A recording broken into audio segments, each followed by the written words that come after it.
Magandang araw sa buwan ng Pebrero. Naimbag nga aldaw iti buwan ti Pebrero.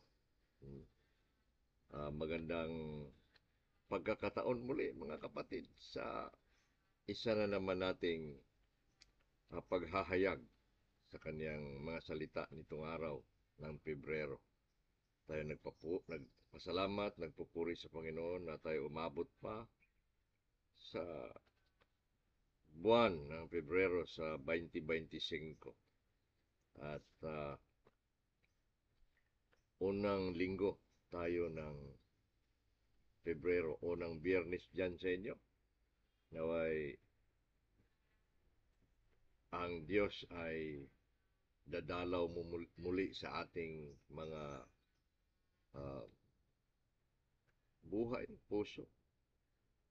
Isang dalaw ng biyaya. Sinasabi ng Biblia na ang Diyos ay dumadalaw ng kabutihan sa kanyang bayan. Meron ding dalaw na masama, yung dalaw ng kapahamakan. At hindi maganda yun. Yun ang ngayon naman ay dalaw ng Diyos ng kabutihan para sa atin ayon sa kaniyang mga biyaya ng salita. Tayo muna ay manalangin. Aming makapangyarihang Diyos, aming Ama, kami nagpupuri sa biyaya ng inyong salita na narito na naman kami upang tanggapin ang mga yon, upang kami ay makinig, upang kami ay tatanggap sa mga bagay na ayon sa inyong kalooban at na ayon sa aming paglago. Gawin yung ang aming mga damdamin, aming mga kaluluwa ay nangangailangan uhaw sa mga katotohanan upang anumang bagay na inyo ipahayag sa amin at ipaalam sa amin ay kalugod-lugod naming tanggapin. Dahil lamang sa pangalan ni Kristo Jesus. Amen. Pag-usapan natin mga kapatid ang isang kilalang bagay sa Biblia at bagay na araw-araw nating sabihin nating kasama mismo ang bagay na narito sa ating buong pagkatao. Pag-usapan natin itong laman. Ang salitang laman ayon sa Biblia. Sa English pa, the flesh. Isang author ng isang kilalang libro ay nagsasabi na ang kalaban o ang kaaway ng Kristiyano ay tatlo. The world, the devil, and the flesh. Ang mundo, ang diablo, at ang laman. Kaysa sa mga kaaway natin ay itong laman na binanggit at binabanggit sa Biblia ng napakaraming pagkakataon. At tunghayan natin ngayon, bigyan natin ng isang pag-aaral, isang pakikinig at pagbubulay-bulay. Naway dalhin tayo ng Diyos sa isang pagkilala ng bagay na ito ng mas malalim kung malaliman at turuan tayong mamuhay ayon sa kanyang kalooban laban sa laman. Kaya ang ating mensahe tinaguri ang pamumuhay ng Kristiyano laban sa laman. Kaya tingnan natin ang katotohanan muna ukol sa laman at mamaya tingnan natin ang ating tungkulin bilang mga Kristiyano na lumalaban sa laman. Kanya simulan natin sa pagkilala sa mga kalikasan nitong tinatawag na laman at ang pamumuhay na naaayon nito ayon sa Biblia. Ano ba talaga itong laman at ang kaniyang kalikasan o ang pamumuhay na naaayon nito. Hindi aral tungkol sa mga nababasa natin kahit anong aklat, kundi turo sa katotohanan. Turo sa Biblia tungkol sa katotohanan ito ang laman. Tingnan natin una, mayroon tayong 7 mga kalikasan at ng laman at ang pamumuhay na naaayon nito. Una mga kapatid, sa literal na pagkilala, ang laman ay ang kabuuhan ukol sa ating katawan at pagkatao. Yung literal, ang ano ba ang laman? Sa literal na paraan at pagkilala, itong laman ay itong ating katawan. Itong buong katawan natin at ating pagkatao. Ibig sabihin ng ating physical body. Ito ang laman. Nagamit naman yan sa salita kahit karne, laman. Kahit mga prutas, laman. Pero sa pag-usapan ng tao, ang laman ay tayo, ang ating pagkatao, ang ating katawan. Ang mga bahagi ng katawang ito mula sa ulo hanggang paa at ang ating mga ginagawa. Ngunit sa Biblia, iba at mas malawak, lalo na kung binabanggit karaniwan at karamihan ng ating kinikilalang Apostol Pablo. Ang laman ay higit pa sa kabuuhan lang ng katawan at ang ating pagkatao. Sapagkat pangalawa, ang laman ay ang ating makasalanang kalikasan at ang ating dating pagkatao. Tayong Kristiyano ay binago, binigyan ng bagong buhay, ginawang bagong nilalang, binigyan ng bagong buhay, bagong anyo. Ngunit ang dating anyo, ang dating pagkatao, tinatawag na makasalanang kalikasan natin. Yan ang laman. The sinful nature. The old man. Ang dating pagkatao na hindi namatay. Nawala. Kailangan mamatay, pero nariyan pa rin siya. No? Kaya maraming debate sa mga kilalang mga profesor sa Kristiyano kung ang laman ba ay wala na, pero kilalang kilala at batid na batid natin sa kasulatan na ang laman ay nariyan at tayo ay nakikipag-away ayon sa ating makasalanang kalikasan at dating pagkatao. Kaya ang laman ay ang ating makasalanang kalikasan at dating pagkatao. Yan ay ayon sa Roma 8:3. Sa Roma 8:3,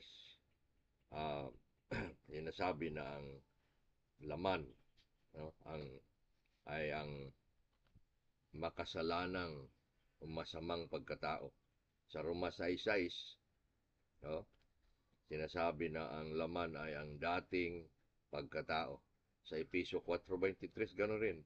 Hubarin na natin ang ating dating pagkatao, ang laman. Ibig sabihin, spiritual na pag-unawa. Hindi lang ito physical. Ang spiritual na pananaw ukol sa laman ay itong ating dating pagkatao, makasalanang kalikasan sa ating buhay. Kanya, pangatlo, ito ay ang pamumuhay ayon sa laman ay naaayon sa batas ng kasalanan at kamatayan. Ano daw? Ang pamumuhay na naaayon sa laman o sa makasalanang kalikasan, pamumuhay ayon sa dating pagkatao, ay naaayon sa batas ng kasalanan at kamatayan. Ay ibig sabihin, ang laman ay nauugnay at nauukol sa dating batas na espiritual na batas ng tao. Ano ba yan? Batas ng kasalanan at kamatayan. Naroon ang laman. Kaya kung ang laman ay nauugnay sa kasalanan, kamatay, isang batas. Ibig sabihin, isang pagkaalipin na ang tao na bago siya kumilala sa Diyos, siya ay ilalim sa batas ng kasalanan at kamatayan. Doon sa batas ng kasalanan, sapagkat yan ang batas na hindi tinupad ng Diyos, ng tao. Uh, Pang-apat, tingnan muna natin ang mga bersikulo. Sinabi ni Pablo sa 8:2 ng Roma na ang batas ng espiritu ng buhay ay kalaban sa batas ng kasalanan at kamatayan. Kaya tayo linigtas ng Diyos mula sa batas ng kamatayan, ang kasalanan at kamatayan. Patungo tayo sa batas ng espiritu ng buhay. We were saved from the law of sin and death, and that we live now in the law of the Spirit of life. Sa City 24 at 25, tinatawag ni Pablo ang laman ng o katawan ng kamatayan. Sa City 25, sinasabi ni Pablo na ang laman ay nauukol sa kasalanan at kamatayan. Dahil kasalanan, papunta yan sa kamatayan. Ang pangapat, ang pamumuhay na aayon sa laman ay nag-iisip at nagnanasa lamang sa mga bagay na nauukol sa makalaman. Kaya kung naroon ka sa laman, kung makalaman ang iyong pamumuhay, ikaw ay nag-iisip lamang ng isang bagay na uukol at lamang sa pag-iisip at pagnanasa ng laman, ang buong pag-iisip at buong damdamin, makalaman lahat. Yan ang sinabi ng Roma 8:5. They that are of the flesh focuses on everything of the flesh. Ibig sabihin, natural at makatawan na bagay. Ang makakatawan na bagay, yan lang lagi ang focus ng makalaman na pamumuhay. Natural at makakatawan na mga bagay. Yung kagutom, yung makita natin sa mata, yung maramdaman, yung lahat ng nauukol sa laman. Ano pa? Material lang na mga bagay na nakikita at nakikilala. Mga material. Mga bagay sa spiritual na bagay, mga bagay ukol sa kasalanan at kasamaan. Ang laman ay nauukol sa hindi pagsunod sa Diyos, sa mga bagay ng kasamaan, sa mga bagay ng kamunduhan, sa mga bagay na kinikilala ng Diyos na masama. Hindi makadiyos, hindi bagay na nagbibigay lugod at kasiyahan sa Diyos. Mga bagay na kaaway ng Diyos. Yan ang mga bagay na ukol sa laman na ang makalaman na tao ay nag-iisip lamang at nagnanasa sa mga bagay na ito. Panglima, ang pamumuhay ayon sa laman ay nauukol sa pag-ibig sa bagay sa sanlibutan. Nauukol sa pag-ibig sa mga bagay sa sanlibutan. Kaya pag laman ang sinasabi, yun ay may kaugnayan sa sanlibutan. Sapagkat ang makasanlibutan ay makasalanan. At pag makasalanan, makalaman din. Yan ang sabi ni Juan sa 1 Juan 2:15 at 17. Sabi niya, huwag ninyong ibigin ang sanlibutan. Ibig pag-ibig sa sanlibutan, ang laman. Sapagkat lahat na nasa sanlibutan ay tatlong bagay.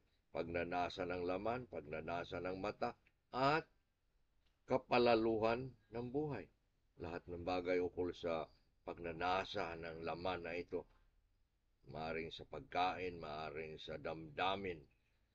Pagnanasa ng mata, lahat ng gustong kilalanin, tignan ng mata. Yan ang makalaman.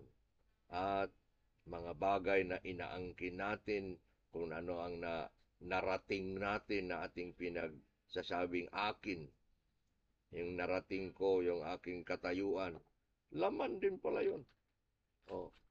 At yung pinagmamalaki na tinanggap mula sa iyong pagkatao, kapalaluhan ng buhay. Yun, laman. Yan ay ah, makasanlibutan din ng laman. Pang-anim, ang pamumuhay ayon sa laman ay pakikipag-away sa Diyos. Yun, ang makalaman na pamumuhay ay kalaban ng Diyos, pakikipag-away sa Diyos. Ayon sa Roma 8:7, bakit? Bakit ang laman ay isang pakikipaglaban, pakikipag-away sa Diyos? Sapagkat sabi ni Pablo, hindi ito napapasakop o nagpapasakop sa batas ng Diyos. Una, hindi nagpapasakop sa batas ng Diyos. Kung tingnan natin ang 10 utos at lahat ng mga batas ng Diyos sa Biblia o kung sa pamumuhay Kristiyano, pag ikaw ay makalaman, hindi ka nagpapasakop, ayaw mo. At pangalawa, ayaw mo ring magpasakop at hindi maaring mapasakop. Dalawang bagay, hindi magpapasakop at hindi maaring nagpapasakop. Ganon ang laman katindi. It does not subject to the law of God and it cannot be subject to the law of God. Hindi maaring mapagdugtong, mapasama ang kasamaan ng laman sa kalinisan at kabanalan ng mga bagay ukol sa Diyos. Sapagkat hindi napapasakop at hindi maaaring magpapasakop. Pang-7, ang pamumuhay ayon sa laman, ayon sa Biblia, ay walang idudulot ng anumang kabutihan at kaluguran sa Diyos. Walang anumang kabutihan. Vain, vanity, useless. Walang anumang kabutihan ayon sa Roma 7:18 at sa Roma 8:8. Hindi maaring bigyan lugod o kasiyahan ang Diyos. They that are of the flesh cannot please God. Ano ba ang sinasabi ng Biblia na tayo ay magbibigay lugod sa Diyos? Pananampalataya. At hindi yan laman. Ang pananampalataya ay maka-espiritu. Pag tayo sumasampalataya, tayo ay naroon sa mga bagay ukol sa espiritu. Ngunit sa laman, walang kabutihan at walang kaluguran sa Diyos. Ay tingnan natin, matapos natin kilala ang laman at ang pamumuhay na ayon nito. Tingnan naman natin ngayon ang pamumuhay Kristiyano laban sa laman. Ikaw at ako na namumuhay bilang Kristiyano. Ano dapat ang ating katayuan, ang ating masasabi nating ugnayan na tama laban sa laman. So, itong laman ating kaaway, kontra. Paano tayo gagalaw, paano tayo gagawa, paano tayo mag-a-adjust sa tinatawag ng makasalanang pagkatao, itong makasalanang kalikasan, itong dating pagkatao. Itong taong hindi pa kumilala ng Diyos. Ibig sabihin tayong binago ng Diyos at binigyan ng bagong buhay. Meron pa rin yung laman. Kasi, bakit? Bakit sabihin hindi matanggal ang laman? Sapagkat dito pa rin, narito tayo sa laman. Ang katotohanan, narito pa tayo sa laman. Ang katotohanan rin sa ating kaligtasan na tayo'y linigtas na sa kapangyarihan. Sabihan natin, linigtas na tayo sa parusa ng kasalanan. Wala ng parusa. Linigtas na tayo sa kapangyarihan ng kasalanan. At ang laman ay narito pa rin upang tayo kalabanin, upang patunayan ang ating pananampalataya. Hindi tinanggal, kung tanggalin, paano pa tayo mabubuhay? Narito tayo sa laman. Ngunit ang laman sa espiritual na pamamaraan, ang makasalanang pagkatao na sinasakop ang ating mismong katawan at laman na nangangailangan ng espiritual na katayuan at pagkilala.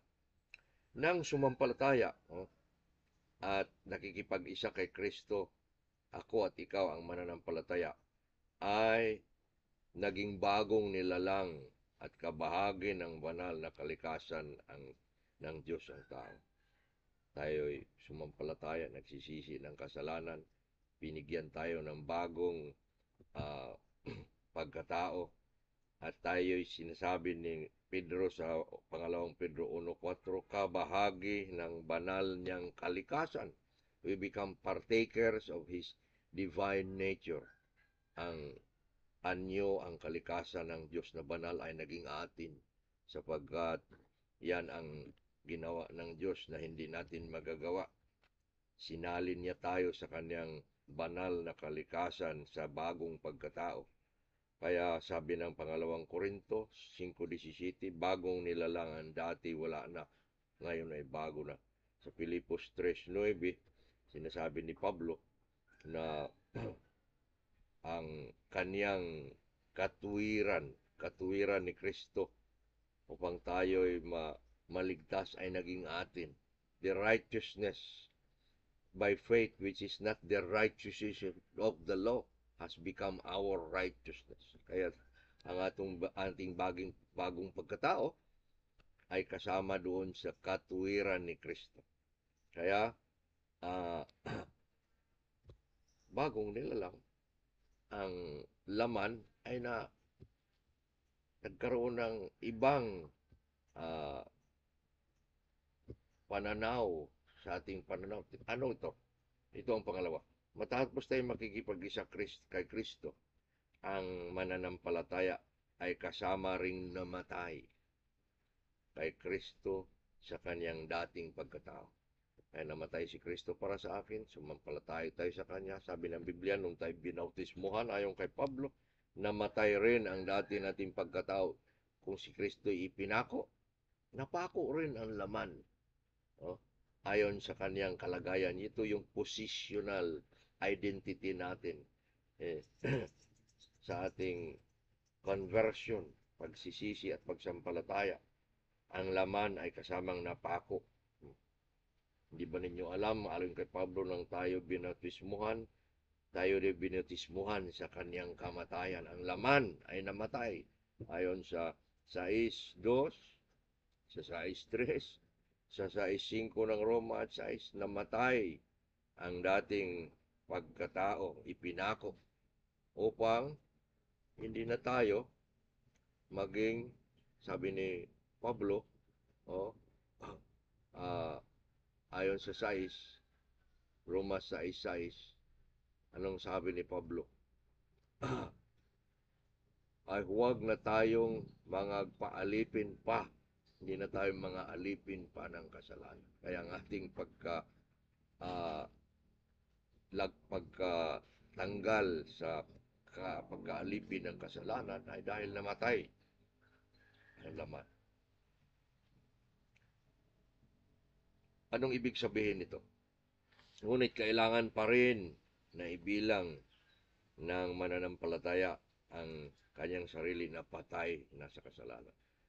Kalagayan mo, posisyon mo na namatay sa iyong lamaan doon sa pagkamatay ni Kristo. Ngunit kailangan pa rin nating ibilang, kilalaning patay na ayon sa Roma 6:11. Count yourselves dead to sin. Ibilang ninyo, kilalanin ninyo, gawin yung literal. Patay na ako kasama kay Kristo yung ating dating pagkatao. Ngayon, kailangan kong gawin ito sa makatotohanang paraan, sa karanasan. Ibig sabihin, kailangan maranasan natin na mamatay na nga ang mga bagay na dapat mawala na dahil bago ang nilalang. Anong ibig sabihin ito? Yan ay sinasabi sa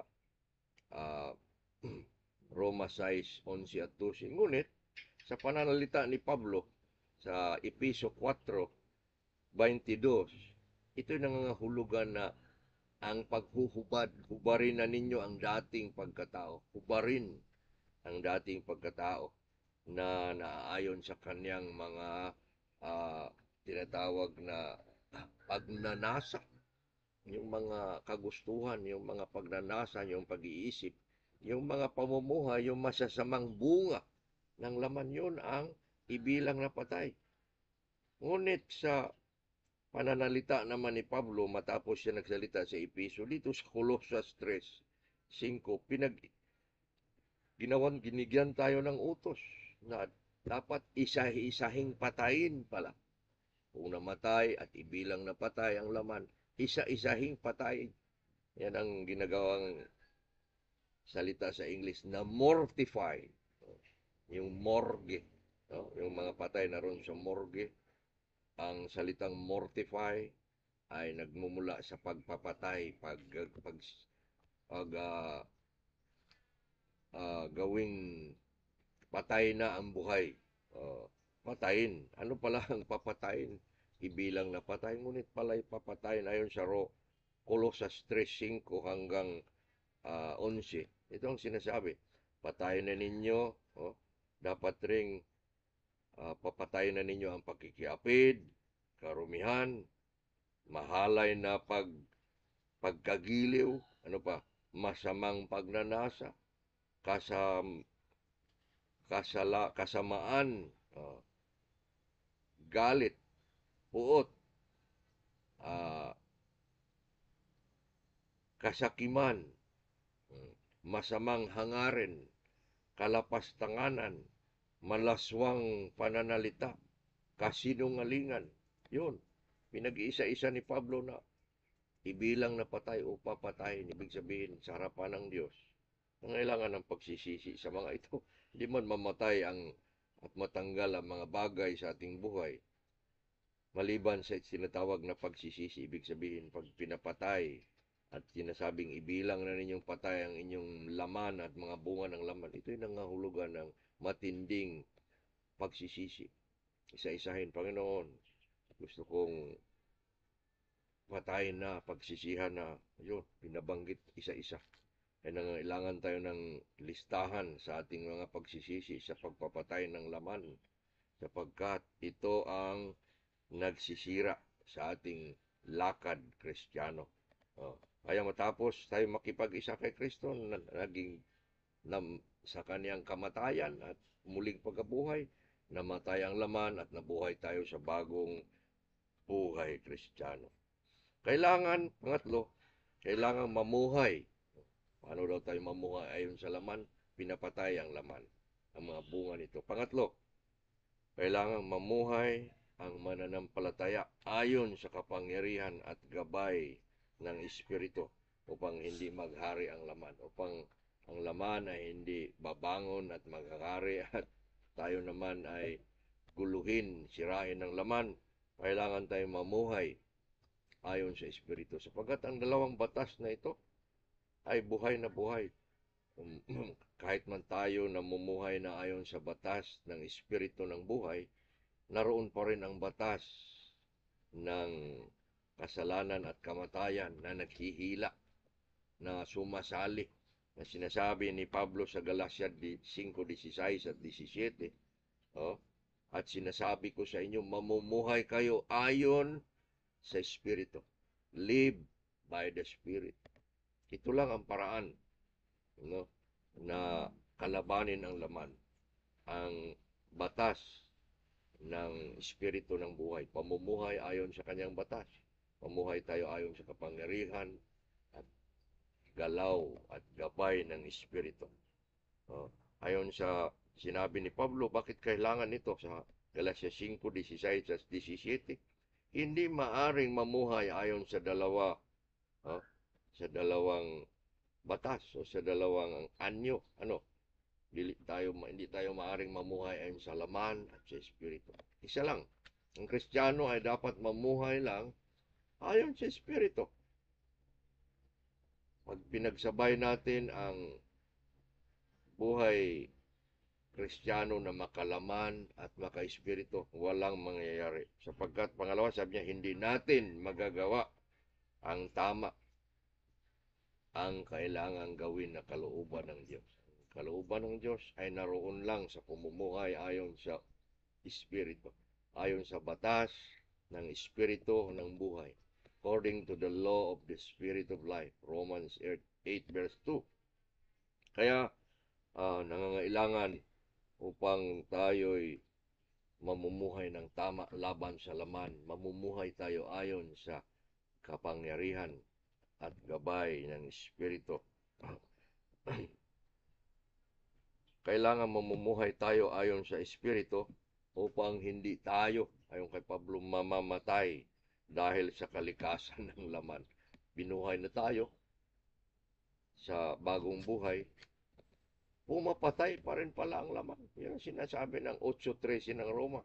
Kung mamumuhay kayo ayon sa laman, sabi ni Pablo, mamamatay kayo. O, kamatayan ng laman eh. Batas ng kasalanan at kamatayan o naroon ka sa kanyang batas. So balit, kung papatayin ninyo, yon. Sabi kanina, papatayin. Anong papatayin?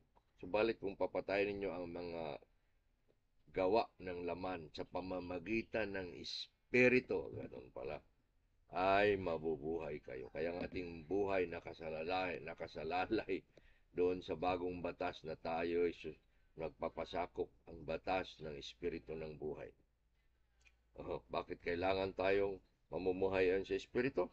Hindi lamang upang tayo'y mabubuhay dahil pumapatay ang laman, sapagkat ang mga nasa pananampalataya, ikaw at ako, na sumampalataya na, ay pinananahanan at namumuhay ayon sa Espiritu. Ang nananahan sa iyo na sinasabing tatak at sa akin ay ang Espiritu ng Diyos. At siya ay nananahan sa atin at tayo ginawang maka-espiritu. Espiritual na tayo. Dapat sa simula at sa katapusan, ang Kristiyano ay maka-espiritu, spiritual. Ibig sabihin, namumuhay ayon sa Espiritu. Kapag tayo namumuhay sa laman, kamatayan, kasalanan. Kailangan lang na tayo'y mamumuhay ayon lamang sa Espiritu. Sapagkat ito na ang batas na ating pinasok, ang batas ng Espiritu ng buhay. Pangapat, kailangan ang mananampalataya ay hindi na mamumuhay ayon sa laman. Kailangan ikaw at ako ay hindi na kailanman mamumuhay pa ayon sa laman. Wala na dapat makalaman na pamumuhay. Ngunit, nagagawa pa natin. Araw-araw yan ang ating away. Away kasi, sabi ni Pablo sa Galatia 5:17, ang dalawang ito ay nag-aaway, naglalaban, at hindi natin magagawa. Kaya kailangan tayong sa bawat araw ay seryosohin natin na harapin ang pamumuhay ayon sa Espiritu at huwag sa makalaman na pamumuhay. Bakit kailangan ang mananampalataya hindi na kailanman mamuhay pa ayon sa laman? May mga sinasabi na tayo kanina, ngunit dagdagan natin, sapagkat ito'y hindi angkop sa biyaya ng Diyos at hindi pumapayag ang Diyos. Ayon kay Pablo sa Roma 6, tayo'y biniyayaan na, tayo'y linigtas na mula sa pagkaalipin ng kasalanan dahil sa tinatawag na paglaganap ng biyaya. Nang lumaganap ang kasalanan, lalong lumaganap ang biyaya. Kaya naligtas tayo sa biyaya. Pinatay tayo sa kasalanan, namatay nga, binuhay tayo sa biyaya. Ngunit, ano pa? Sabi ni Pablo, magpatuloy ba tayo sa kasalanan upang lalaganap muli ang biyaya? Hindi na. Paano? Patay tayo doon sa kasalanan. Tayo narito sa buhay ng biyaya. Paano tayo magpatuloy? Sabi ni Pablo, patay na tayo doon sa laman. Patay na nga tayo sa laman. Pangalawa, sapagkat hindi maaring mapabanal ang Kristiyano dahil sa laman. The Christian cannot be sanctified by the flesh. What sanctifies you? Sanctification is the work of God by His Spirit and the Word of God. Sa araw-araw nating pag-aaral, pagbubulay-bulay ng salita at panalangin at pagbabasbas ng Espiritu ng Diyos, tayo binabanal ang ating buong pagkatao at hindi maaring mapabanal tayo ayon sa laman. Sapagkat, bakit hindi na kailangan ang mananampalataya mamumuhay sa laman? Sapagkat walang kabutihang dulot sa laman at walang kaluguran sa Diyos. Walang kabutihan. Sa laman ay kamatayan, sa laman ay kasalanan, sa laman ay kasamaan. Walang kaluguran sa Diyos. It will never please God. Walang kasiyahan ang Diyos sa anumang bagay pag tayo makalaman. Roma 7:18, Roma 8:8. Yan ang hatol ng kasulatan. Panglima, ang mananampalataya ay hindi dapat manalig sa mga kakayanan at pakinabang mula sa laman. Ikaw at ako, ayon kay Pablo, ay hindi na maaring manalig pa, magtitiwala pa sa mga kakayanan at pakinabang mula sa laman. Yung ating mga ipinagmamalaki, yun ang ating mga kinikilalang magaling tayo. Di na dapat tayo mananalig. Wala na. Si Pablo, binilang niya ayon sa Filipos 3, binilang ni Pablo ang kanyang pakinabang ayon sa laman. Maraming bagay. Sabi niya, ako isang Pariseo, ako isang kilalang Israelita, ako Hebrew ng mga Hebreo. Magaling siya. Marami siyang masasabing galing. Pero sabi niya, itinuring kong basura. Itinapon kong walang halaga upang kamtan, makilala, angkinin ang excellency of knowing Jesus Christ. Ang isang pinakamagaling na bagay, si Kristo. Gusto ko siyang makilala, sabi niya. At ang kanyang paghihirap at ang magiging kasama sa kanyang kamatayan, ang pagkabuhay na muli. Kaya nung siya namatay sa kasalanan at nabuhay sa bagong buhay, yun ang gusto niya. Ang buhay na hindi na makalaman.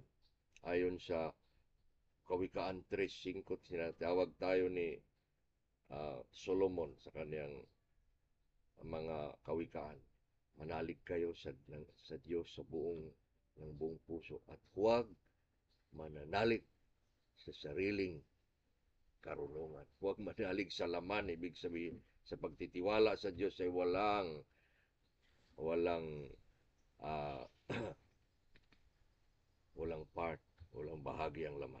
Katapusan, kailangan at dapat ng mga mananampalataya na patuloy na malinisan sa mga karumihan na dinudulot ng laman at makasalanang pagkatao. Araw-araw tayo ay nakikipag-away sa laman at maraming bisis natatalo tayo sa laman. Ang ating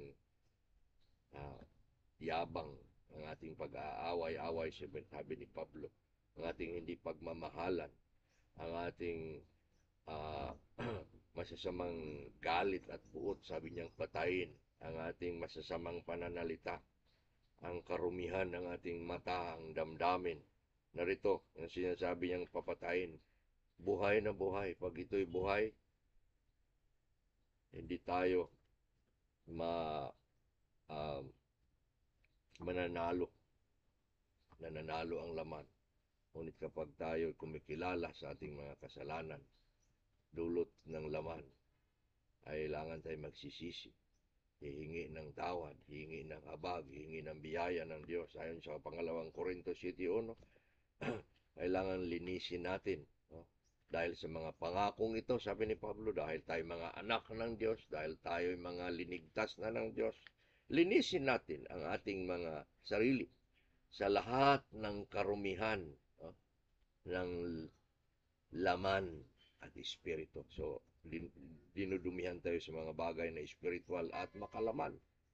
Ang ating karumihan sa laman, karumihan ng hindi pagpasakot. At si Apostol Pablo, matapos ang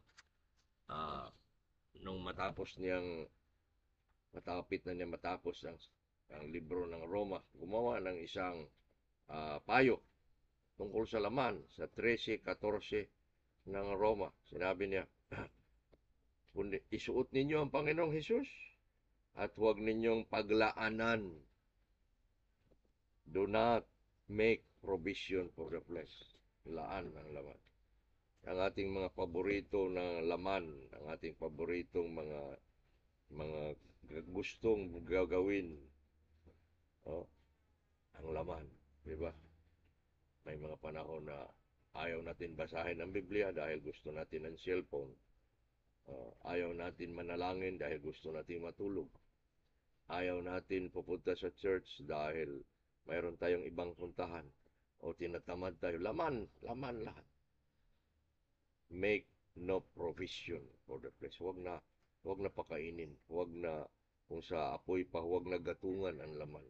Huwag na bigyan ang katawan ng mga kagustuhan ng laman at mata. Papatay na. At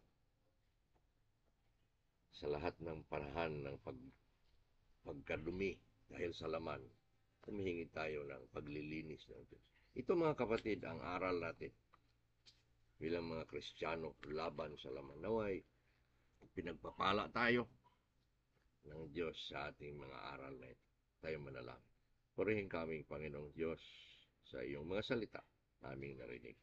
Naway, samahan niyo kami, tuklasin pa, kilalanin ang mga bagay ukol sa aming laman, ang mga makasalanan naming mga pag-iisip at pagnanasa ang mga bunga ng laman. Tulungan niyo kaming papatayin sila na ibilang namin, pagsisihan namin ang lahat ng ito. At kung ano man ang mga bagay na nakapagpaparumi sa amin ng laman, dalangin namin na inyo kaming linisin ngayon, natawarin at turuan sa pamamagitan ng lakad ng Espiritu na mamumuhay kami ayon sa lakad sa Espiritu, sa kanyang kapangyarihan at sa kanyang gabay. Dalangin namin ito sa pangalan ni Kristo Jesus. Amen. Salamat mga kapatid. At hanggang sa pangalawang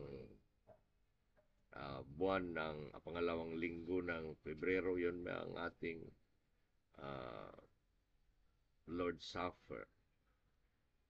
Kayo ang magpapasya dyan kung kailangan natin sa sunod na Friday or Saturday. Salamat hanggang sa sunod nating pagkikita, kung live man yan, purihin ng Diyos.